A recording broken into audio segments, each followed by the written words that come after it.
For every 1,000 Burmese, there are 7 televisions, and those televisions receive government broadcasting.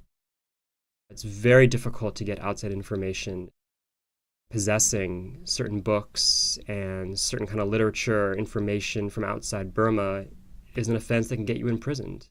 During World War II, Burma was conquered by Japan and forced a mass evacuation from the country to India primarily. The British, while fleeing, burned pretty much the entire infrastructure of the country, all the oil fields, anything really of value. When Burma did become an independent nation in 1948, they had very little to work with. They had almost no economic infrastructure. The ethnic minorities didn't want to be part of a Burman-dominated government.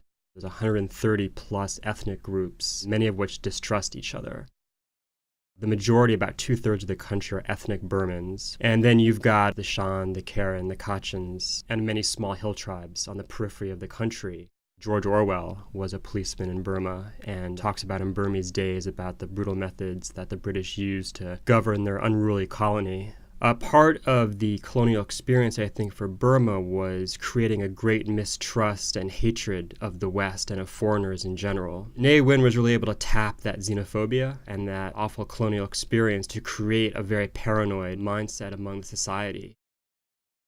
And in fact, it was Ne Win who made peace with China, and that certainly provided a very important trading partner. What they're really doing is just pillaging their own country for natural resources, especially timber. This is why Japan invaded as well. In World War II, they wanted natural resources. Burma was allowed to join the Southeast Asian economic community. The Burmese way of socialism, they called it, it kind of wasn't a chess piece between the US and the Soviet Union, so it was kind of off the table and out of sight, out of mind. Burma really has internal problems, military problems, that are its main priority. They've really governed through intimidation and fear and violence. And after many years of that, people start to believe the propaganda.